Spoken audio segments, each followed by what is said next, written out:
નમસ્કાર ખેડૂત મિત્રો, કિસાન ક્લિનિક રામોદ વતી હું પ્રશાંત ધડુક આપ સર્વ ખેડૂત મિત્રોનું ફરીથી એક વખત આપણી આ યુટ્યુબ ચેનલ કિસાન ક્લિનિક રામોદમાં હાર્દિક સ્વાગત કરું છું.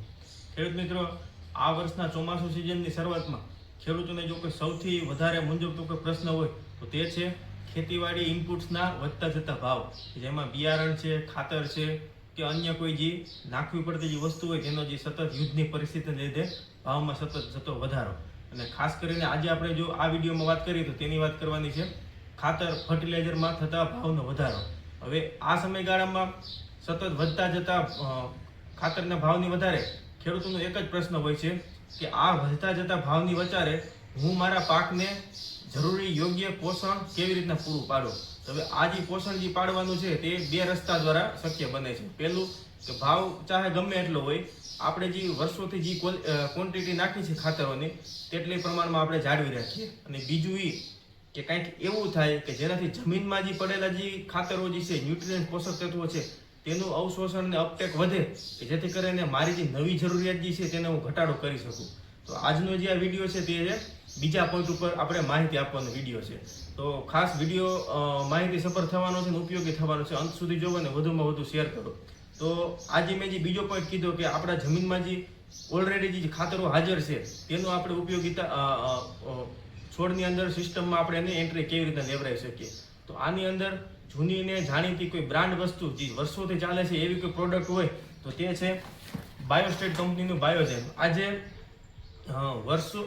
આજના સમયના માર્કેટમાં ઝાઇમયુક્ત કે ઝાઇમ બેઝ હજારો કંપનીની હજારો પ્રોડક્ટ છે, પણ એવા સમયગાળામાં બાયોસ્ટેટ કંપનીની આ બાયોજેમ જે પ્રોડક્ટ છે તેનું જે માર્કેટ શેર છે જે આજે પણ અકબંધ છે ને વધુમાં વધુ તેનો ખેડૂતો જે છે તેનો વપરાશ વધતો જાય છે.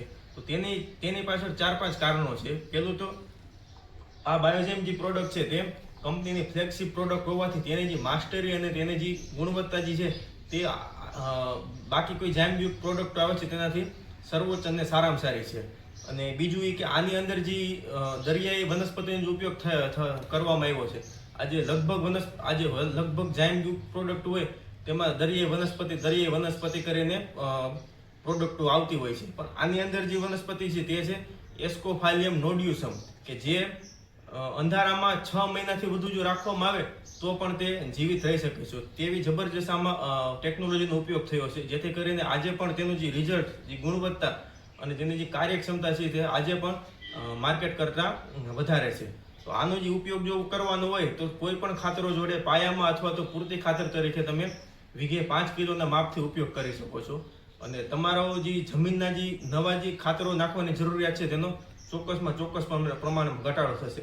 આ બાયોજેમ જે વસ્તુ છે તેમ જમીનના આપણા જે છોડના મૂળ તંતુ અને તંતુ મૂળની વિકાસ વૃદ્ધિ કરશે, જેથી કરીને જે છોડને પડી રહેલા જે પાણી પોષક તત્વો જે છે તેને જે કેપ્ચર કરવાનો જે એરિયા છે તેમાં વધારો થશે, જેથી કરીને આપણે નવું જે ખાતર નાખવાની જરૂરિયાત છે તેનો ઘટાડો કરી શકીએ.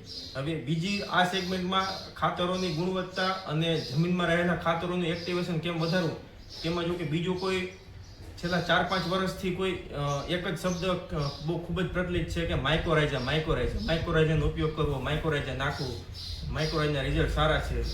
યુનિવર્સિટી, કૃષિ તજજ્ઞો કોઈ પણ હોય તે જે માઇકોરાઇઝાનું ભલામણ કરે છે અને ખેડૂતો પણ વાપરવા માંડ્યા છે. તો આજે માઇકોરાઇઝાની વાત કરીએ તો માઇકોરાઇઝા બેઝ પણ માર્કેટમાં ઘણી પ્રોડક્ટો છે. તો જેમાં જો ખાસ કરીને ગુણવત્તાસભર ક્વોલિટીવાળી કંપનીની અને પ્રોડક્ટ લેવામાં આવ્યું તો ખૂબ જ એવું જરૂરી છે. તો આજે જે જેયુ એગ્રી સાયન્સનું જે ઇકોમેક્સ કરીને જે પ્રોડક્ટ આવે છે તે એક માઇકોરાઇઝા બેઝ પ્રોડક્ટ છે. કંપનીની ફ્લેગશિપ પ્રોડક્ટ છે, રિઝલ્ટ ખૂબ જ સારા છે, કંપનીની એક ગુણવત્તાસભર પ્રોડક્ટ છે. હવે અને તેની સાથે સાથે આજે એગ્રીઓલોજી સાયન્સની જે માઇકોરાઇઝા કરીને પ્રોડક્ટ છે તે કોઈ પણનો ઉપયોગ કરી શકો છો. હવે માઇકોરાઇઝાનો ઉપયોગ કરવાના ફાયદા શું છે?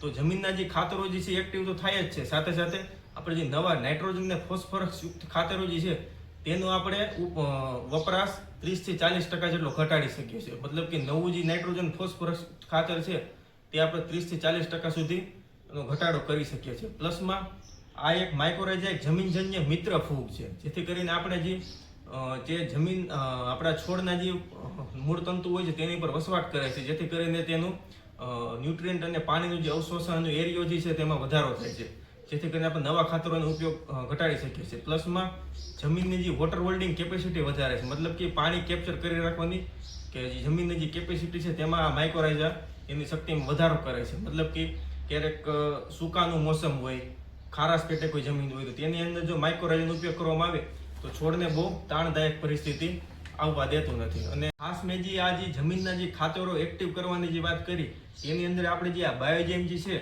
તેનો આપણે પૂરતી પાયામાં અને પૂરતી ખાતર બંને રીતના ઉપયોગ કરી શકીએ છીએ. અને ખાસ જે માઇક્રોરાઇઝા જે છે તે માઇક્રોરાઇઝાનું સામાન્ય વિજ્ઞાન એમ કહે છે કે તેનું જે મુખ્ય વસવાટનું જે સ્થળ છે તે છોડના મૂળ તંતુ અને મૂળ સિસ્ટમ છે. તો તે જ્યારે પણ છોડ 35-40 દિવસનો મિનિમમ થઈ ગયું હોય ને ત્યારે આપણે જે પૂરતી ખાતર નાખતા હોય તેની સાથે સાથે ઇકોમેક્સ અથવા તો માઇક્રોરાઇઝા એગ્રીઓલોજીનો માઇક્રોરાઇઝાનો ઉપયોગ કરી શકો છો. તો આ જે વાત થઈ, આવો જે પ્રોડક્ટનો જે ઉપયોગ કરવામાં આવે તો ચોક્કસ આપણે જે નવા ખાતરોની જે છે જરૂરિયાતને ચોક્કસપણે ઘટાડી શકીએ અને આપણો જે આ ખેતીનો જે ખર્ચો કોસ્ટ જે છે તેને બેલેન્સમાં રાખી શકીએ. તમે કયા ખાતરો સાથે માઇક્રોરાઇઝા કી માઇક્રોરાઇઝાનો ઉપયોગ કરો છો તે કોમેન્ટમાં અચૂક જણાવો. આગળ મળતા રહેશું. ત્યાં સુધી જય ભારત, અસ્તુ.